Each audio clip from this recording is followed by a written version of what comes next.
Halo, salam damai buat kita semua. Dalam kesempatan ini saya ingin share tentang 5 bahasa kasih. Sebagai seorang edukator atau sebagai seorang pengajar atau guru, kita perlu untuk mengenali dan menunjukkan bahasa kasih terutama kepada generasi Z ya, generasi Z atau Gen Z di era digital ini. Kita tahu bahwa Gen Z inilah yang menjadi native, yang menjadi host di tengah-tengah zaman digital. So, kita lanjut aja kalau gitu ya. Jadi, secara praktis, apa sih bahasa kasih sebagai seorang guru, sebagai seorang pendidik yang kita bisa tunjukkan kepada mereka ya? Saya memberikan di sini tip simple. Sebenarnya bahasa kasih ini terinspirasi dari penulis buku Gary Chapman dari Amerika juga, tetapi saya di sini mencoba untuk memodifnya dengan lebih simpel. Yang pertama, karena kita ini dalam konteks secara online, walaupun juga sudah mulai berjalan hybrid gitu ya, kelas yang hybrid begitu, gabungan antara online dan juga onsite. Nah, bahasa kasih yang pertama-tama kita harus tunjukkan adalah apa? Yaitu yang pertama adalah sapaan dengan senyum yang hangat, dengan senyum yang bersahabat. Sapaan, baik dengan bertanya, halo apa kabar, ya, are you okay? Itu adalah suatu sapaan yang sangat esensial, ya. Kita membutuhkan interaksi, dan inilah yang sangat mereka butuhkan. Interaksi itu kita awali dengan apa? Dengan senyum, dengan suatu sapaan yang hangat, itu akan membuat suasana dan hari mereka berbeda. Ketimbang kita, "Ayo kelas, ayo para murid, semuanya siap ya, kita akan mulai kelas, mari kita berdoa," atau kita langsung aja kita lihat digital lesson, atau kita langsung lihat slide, atau lihat video ini, tapi mulailah dengan apa? Mulailah membuka dengan senyum, senyum terbaikmu, gitu ya. Jadi, mari kita memulai dengan sesuatu sapaan yang nantinya sapaan itu akan menular. Yang kedua adalah simple. Kita memberikan stiker atau reaction atau emoji ya. Kalau kita pakai misalnya platform Zoom, itu memang lebih gampang untuk kita showing reaction gitu ya. Kalau misalnya kita meminta seseorang murid untuk memberikan opini atau pendapat, oke, misalnya, "Jo, coba kamu sharing pendapat kamu tentang hal ini." Terus, "Oke, pendapat kamu bagus," ya. Kita show emoji, kita show reaction kepadanya. Kemudian bahasa kasih yang ketiga adalah bahasa kasih quality time atau waktu. Jadi, ada model-model pembelajaran yang saat ini yang disebut dengan sinkronus yang langsung begitu ya, langsung bertemu dengan murid secara online baik di Jimit atau di Zoom. Lalu ada juga periode berikutnya itu asinkronus.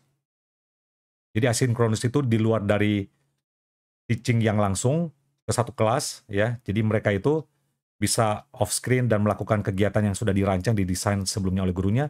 Nah, disitulah gurunya itu bisa mengajak atau menyediakan waktu untuk murid-muridnya. Bagi beberapa muridnya yang ingin ngobrol secara personal. Mungkin pada waktu terjadi interaksi di kelas, dan ada murid yang mungkin bicaranya panjang begitu ya. Kita bisa katakan kepada dia, misalnya, "Joan, Bapak pingin kamu cerita lebih banyak tapi nanti di luar dari jam ini," gitu ya. Nah, itu berarti apa?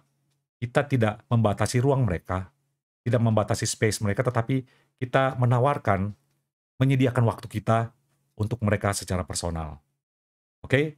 Kemudian bahasa kasih yang keempat itu adalah apresiasi. Nah, ini penting banget. Kita di dunia timur, seringkali kita itu miskin dan pelit dengan apresiasi. Kita menganggap, kalau memberikan pujian itu nanti besar kepala. Kita kalau memberikan apresiasi itu nanti dia udah langsung merasa puas. Tunggu dulu, ya. Kerap kali dengan asumsi, dengan berpikir seperti ini jadinya apa? Kita jadi malas untuk memberikan pujian, ya. Padahal pujian itu sebenarnya juga bisa mendorong seseorang murid atau seorang anak itu untuk mengenali potensinya. Wah, guru saya memuji saya, ternyata dia memuji saya itu dengan sesuatu hal yang saya lakukan. Jadi berilah apresiasi ya secara spesifik. Jadi nggak cuma secara umum, "Oh, kamu baik deh." Tunggu dulu baiknya dalam hal apa? Kamu kreatif. Oke, kreatif dalam hal apa? Tunjukkan secara spesifik dan mereka bisa mengenali, "Oh, saya ternyata kreatif misalnya di dalam misalnya writing dalam menulis ya, atau kreatif dalam membuat slide begitu ya. Jadi terlihat estetika atau terlihat tampilan ya, aksesoris atau whatever apalah. Nah, di situ ketika memberikan apresiasi yang langsung spesifik, anak tuh akan makin menyadari, ini nih guru saya itu, si bapak guru ini, si bapak Dedi ini, atau si bapak Roni ini benar-benar dia care dengan saya. Nggak cuman ya dia ngomongnya itu general, tetapi dia benar-benar mengenali ya. Nah ini guru yang benar-benar apa? Guru yang mengenali muridnya. Nah bagi muridnya itu sesuatu yang spesial, dan itu akan membuat hari mereka itu menjadi apa? Hari mereka menjadi indah. Lalu kemudian bahasa kasih yang kelima. Bahasa kasih yang kelima itu adalah pelayanan atau act of service. Ya mungkin kalau saat ini gitu ya, kalau kita melakukan satu pelayanan bagi mereka ada kendala karena nggak bisa lagi dilakukan secara langsung ya, secara live bersama dengan mereka. Tetapi pelayanan kita bisa lakukan untuk mereka, bisa melalui, oke, Bapak akan mendoakan kamu pada waktu kamu menghadapi ujian. Walaupun mungkin bukan di ujian dari mata pelajaran mapelnya dari rekan-rekan Bapak Ibu, tetapi ketika, oh, siapa yang akan menghadapi exam hari ini? Oh, kalian menghadapi exam apa? Exam English ya, atau Math ya. Atau ada project ya, art. Oke, Bapak akan doakan kamu ya. Wish you all the best ya. Sampaikan secara pribadi ke mereka bahwa kita benar-benar caring dengan mereka. Nah, pelayanan yang kita bisa lakukan juga, ya tentunya banyak hal gitu ya. Yang dengan mengajar memang sudah pelayanan juga. Dengan kita juga memberikan feedback kepada mereka, memberikan apresiasi juga merupakan bagian dari pelayanan. Tapi ada tindakan-tindakan aksi-aksi pelayanan yang kita bisa lakukan yang saya katakan di sini ada satu extra effort yang kita bisa lakukan. Contohnya begini, misalnya ketika ada murid yang mungkin mereka pingin meet secara khusus gitu ya. Misalnya mereka request, Pak atau Bu, saya nggak ngerti tentang penugasan ini, tentang project ini. Nah, kita akan memberikan waktu ekstra, dan ketika kita memberikan waktu ekstra kepada mereka di luar dari rutin untuk meet dengan mereka, oke, nanti setelah jam pelajaran, bagi kalian yang oke, Bapak akan sharing dengan kalian, Bapak akan memberikan contoh begitu ya. Misalnya, oke, kalian yang pingin membuat misalnya kuis atau survei, nah Bapak akan tunjukkan gitu ya, tools-tools yang bisa dipakai begitu kan, dan langkah-langkahnya, step-stepnya. Atau misalnya, oke, kalian mau membuat video begitu ya. Terus, oke, Bapak ada sedikit pengalaman begitu ya. Ya mungkin kalau bagi yang guru-guru yang senang nge-YouTube atau senang bikin konten.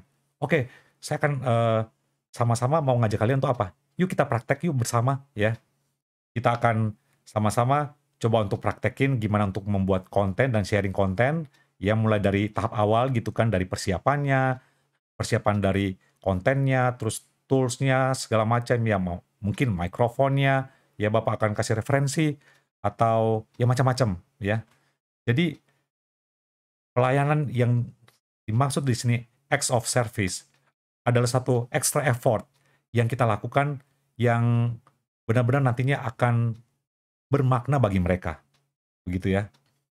Ya mungkin pada waktu ulang tahun misalnya, ulang tahun dari murid kita tahu, oh dia ulang tahun.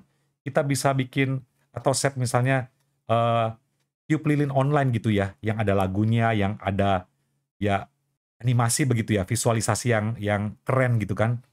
Ini satu bentuk pelayanan yang simple tapi bermakna ya. Atau misalnya, oke, misalnya di tiap jelang weekend gitu ya. Kemudian Bapak Ibu bisa menuliskan misalnya list pokok-pokok doa gitu ya. Oke, planning kalian apa? Ya, nanti ditambahkan di sini, Bapak akan doakan buat kalian. Ibu akan doakan buat kalian. Jadi acts of service itu adalah satu extra effort yang sekali lagi bukan karena paksaan, bukan karena sekedar, oke saya ingin nyenengin para murid, tetapi benar-benar lahir dari hati yang tulus, hati yang benar-benar yang dipenuhi, yang dikuasai oleh unconditional love ya. Kalau dalam Kristen itu kita kenal kasih agape ya. Kasih agape juga adalah kasih yang kita bisa tunjukkan dalam relasi kita dengan murid. Karena apa? Karena Tuhan sudah mengasihi kita. Dan mari kita mengasihi murid-murid apa adanya ya, dengan kasih Allah. Nah, itulah tips-tips yang saya pikir mudah-mudahan bisa menginspirasi ketika menghadapi Gen Z nih, generasi digital. Ya, ini generasi unik. Generasi yang bisa dibilang membawa disrupsi juga bagi para pengajar pada saat ini, tetapi ketika kita bisa mengenali dan melihat juga bagaimana kebutuhan struggle mereka, maka akan lahir empati dari kita, dari hati kita, dan dari empati itu, maka kita akan action. Tertunjukkan 5 bahasa kasih ini, yaitu sapaan dengan senyum, ya, dan itu pasti menular gitu ya. Kemudian kita kasih reaction ya, stiker, emoji, itu sesuatu yang bagi mereka itu sudah familiar gitu ya. Tentunya stiker dan emoji yang tepat begitu. Kemudian quality time, sediakan waktu untuk ngobrol. Oke, saya sediakan waktu untuk mau meet dengan mau nge-zoom yuk. Lalu apresiasi, ya apresiasi dengan tepat dengan spesifik begitu ya. Sembari juga memberikan feedback ya. Itu akan pasti bermakna, berdampak. Dan acts of service ya, pelayanan yang dari extra effort yang kita lakukan dengan didorong, didrive oleh kasih, unconditional love. Maka saya percaya ya, cepat atau lambat itu akan terjadi perubahan, transformasi, dan itu bukankah sesuatu yang kita harapkan, yang kita rindukan, yang kita nantikan. Oke, demikian sharing dalam video ini. Pantangin terus gitu ya, pantau terus channel ini. Semoga terus mendapatkan inspirasi, dan mari kita menularkan inspirasi ini ya buat semua para edukator atau bahkan orang tua yang pingin untuk menunjukkan 5 bahasa kasih juga, silakan ya. Oke, sampai jumpa lagi dan tetap semangat ya. Ciao, God bless you all ya. Bye.